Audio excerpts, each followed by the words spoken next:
tagad. Es dodos ceļā kaut ko pierādīt, tev jāpiekrīt.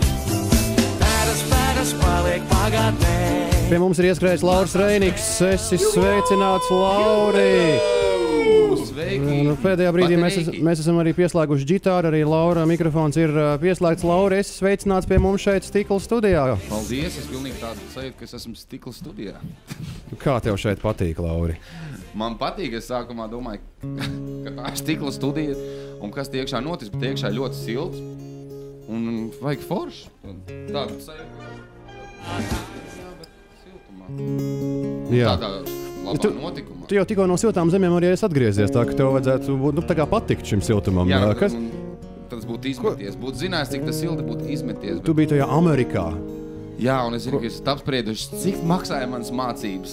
To man atstāstīja. Toms to ir darījis, jā? Tu tur mācījies. Bija veids, Ko tu tur mācījies? žurnālistiku. Ko tu tur mācījies? Izstāst, es neko nezinu.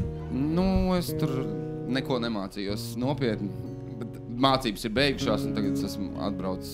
Nē, es mācījos ļoti nopietni, bet tas būs gari. Par to nav šodien stāsts. Bet tas bija viss forši un interesanti, bet tas beidzies. Jā. Un kā Amerikā tur jau droši vien tā Ziemassvētku noskaņa tiek sākta radīt jau tā, ka tu tur vēl biji, ne? Amerikā parasti Ziemassvētku noskaņa sākas uzreiz nākamā dienā, kā beidzas Halloween. Viss ķirbi un visi monstri pazūd, un viņu vietā karājās egļu virtenis, eglītes, spuldzītes, Ziemassvētku dziesmas lielveikalos. Bet kā tur pateicības diena pa vidu ietrāpās? Jo jau ir Krismas, un tad pēkšņi pateicības diena atkal Krismas. Jā. Tā arī ir, jā? Pagaid. Halloween, kas tā kā tā Halloween's, Thanksgivings un vēl Black Friday ir pirms tam. Tas Black Friday, jā. Black Friday, Thanksgiving un tad Christmas. Jā. Bet tur tas kā kurš veikals. Bet, Labi, tev tas patīk, man nav pretenzijas, nepratojos laikam, mums nepratojos tam, kas notiek. Tā ir, tā ir.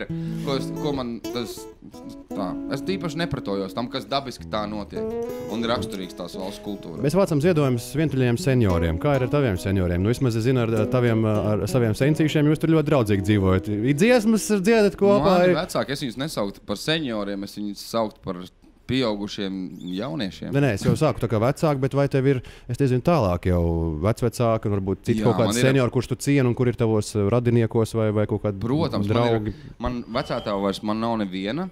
Bet man ir abas vecās mammas. Mammas mamma un tēta mamma. Un vienai vecmāmiņai vārds ir vecmāmiņa. Otrai Ome. Jā, Omīte ir otrā. Līdzīgi kā bija Ralfam. Viņam arī. Nu jau tad mums vieglāk laikam. Līdzīgi kā daudziem cilvēkiem Latvijā. Nu jā. Tā Omīte dzīvo Pļaviņās un vecā mamma dzīvo Auros. Viņas arī dzied? Viņas dzied, jā. Viņas dzied, jo Veronika, kas ir man tēta mamma, vecā mamma, man liekas, ka no viņu tās puses, no Reinikiem nāk tur tā muzikalitāte, kas mums arī pārējiem ir. Bet Maruta, kas ir mammas mamma, viņa arī kaut ko dzied, bet es tā īsti, jo godīgi baigi labs jautājums. Es nekad neesmu dzirdējis, ka viņi dzied. Un tad Reinika ģimene, es jau pilnīgi redzu, kā visi draudzīgi sanāk kopā, ģērbušies smukos Ziemassvētku džemperos ar briedīšiem. Ak, Dievs, cik... Es pilnīgi redzu, es iztēlējos to situāciju. Cik stereotipiski. Viņi atnāk. Stulbi. Nē, bet es tā iedomājos.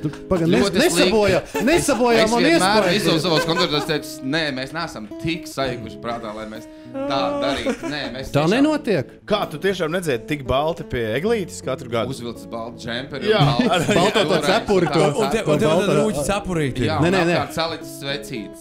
Un tur otrā rokā eglītes bumbuli. Diemžēl nē, es parasti izvēlos pie eglītes dziedāt tādas jautrākas dziesmas, kur var pasmieties. Bet kaut ko mēs ar ģimeni vienmēr nodziedam, bet tas nav tik šausmīgi idiliski, kā varētu iedomāties. Laura, šī intervija pilnībā sabojāja tavu tēlu šobrīd. Švaki mani zini. Švaki tevi zinu. Bet mēs dziedam, protams, bet ne tik šausmīgi. Es uzreiz arī vizualizēju tādu sektantisks piesitiens bija tam, kā tu aprakstīji, kā mēs varētu dziedāt. Piedod. Vai tu esi atnesis arī kādu dāvanu? Jā, es esmu atnesis dāvanu. Pastāst. Wow. Galvenais, ka tu meklēji kabatādu sākumā. Tu šo atnesi kabatā? Jā, es nevarēju iebāzt kabatā. Es ļoti domāju, ko es varētu atnest, jo jāatnes kaut kas tāds, tas, kas ir... Ko nevar veikalā nopirkt? Nevar veikalā, Latvijā nevar. Bet Latvijā nevar šitā. Tagad ir ziema. Un ziemā cilvēki dzer tējas un kafijas vairāk.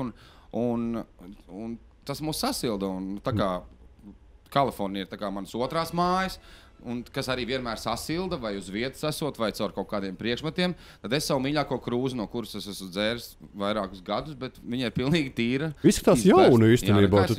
Iztīrīs pilnīgi brand new. Tā ir liela tāda Kalifornijas krūze, no kuras var visu kaut ko dzert, un es to esmu nolēmis dot jūsu akcijai kā no sevis. Īstenībā, kolēģi, kā jums šķiet, manuprāt, tā būtu vēl vērtīgāk, ja Lauris kaut kā varētu iekšpusē vai kā vismaz kaut kādu LR uzrakstīt. Nu, es gribēju kaut kur uzrakstīt, bet es nekādīgi nevaru ieraudzīt. Apakšā. Tur rakstīts. Cik kā, ja to krūzi mazgās, tad, ja tas nav tāds izturīgais marķies, tas pazudīs. Nu, nekas. Kāds saindēsies izdzerdams to floru. Varbūt nemaz. Varbūt kāds vairs nekad nav tās krūzes nedzers, viņš stāvēs sekcijā. Nē, man liekas, ka viss tur ir kārtībā.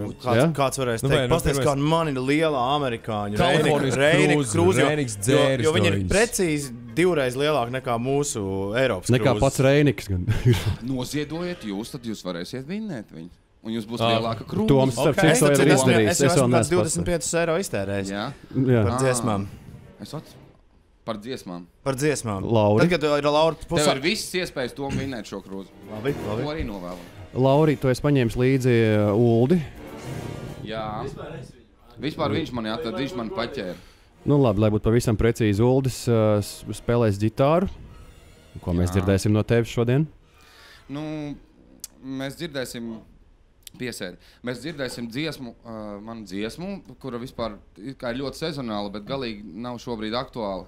Kaut kas no gaisa šodien krita, bet tas īsti nebija sniegs, un arī tagad kaut kas tā kā lietus. Bet daudz viet Latvijā ir Lauris. No rīta bija. Pēc 10:05 mēs Rīgā esam bijuši apdalīti varbūt vienīgi. Nē, bet arī šeit līdz kaut kādiem 9 rītā baltums bija, bet tas ātri pazuda. Tad viņi atnāca sniegt tīrītāju, viņi reāli notīrīja visu to sniegu, un nevarēja Mauriņš gulēt tajā laikā, kad tīrīja tas traktoriņš.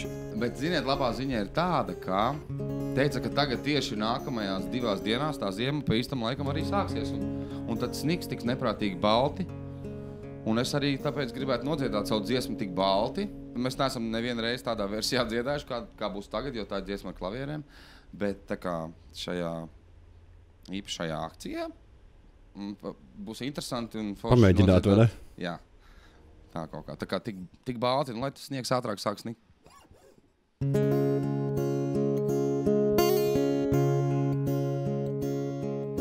Snieg tik neprātīgi balti, un man bail, ka zemē šonakt augstī, un es nezinu, pa kuru laiku klusi, mana sirds tā cieši šonakt aizmigusi, mēs šonakt nozagsim, sniegā eņģeļiem spārnus, sniegā zīmēsim, vien baltus ērmus stāstīsim, to sētniekiem no blakus mājas, un viņi noticēs, jo redzēs mūs pie pleciem spārnus.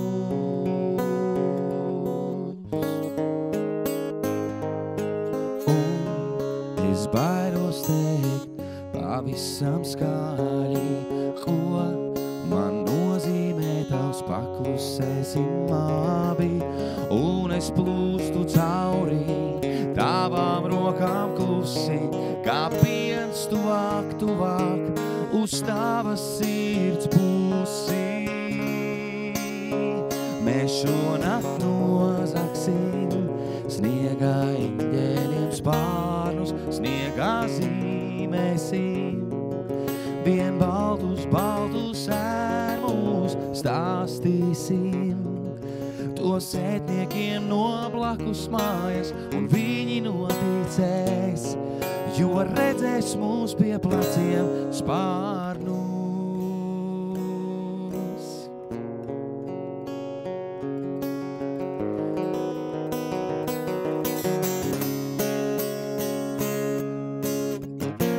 Mēs apledosim ātrāk nekā koki, un klusi slīdēsim uz pavasara pusi, dusī gan saulē atradīs mūs abus, un mūsi pasmaidīs, kā noķerusi zāgļus.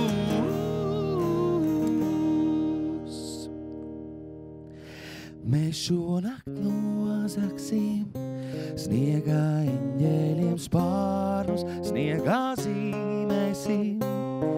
Vien baltus, baltus ērmus stāstīsim. To sētniekiem no blakus mājas, un viņi noticēs, jo redzēs mūs pie pleciem, spārnus nozaksim. Sniegā eņģeļiem spārnus, sniegā zīmēsim. Vien baltus, baltus ērmus stāstīsim.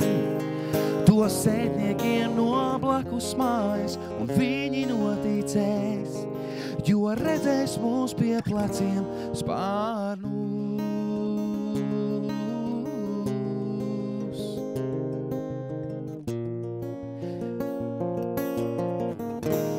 Pie pleciem spārnus.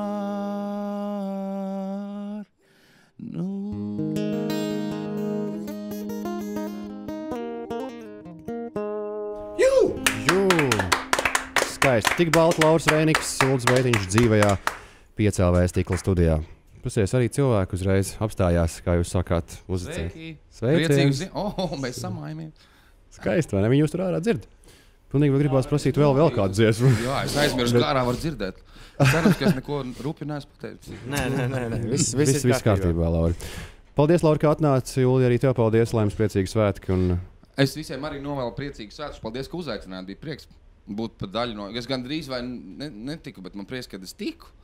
Un es ceru, ka tiem cilvēkiem, kuriem šie naudiņi tiek vākti caur dziesmām, kas man liekas ļoti oriģināli un forši doma, ko jūs izdomājāt, es ceru, ka viņiem palīdzēs, jo es saku, tie Ziemassvētki jau ir tas laiks, kad galvenais, ko es vienmēr novēlu, lai neviens nepaliek viens pats Ziemassvētkos, jo tad ir šausmīgi skumji.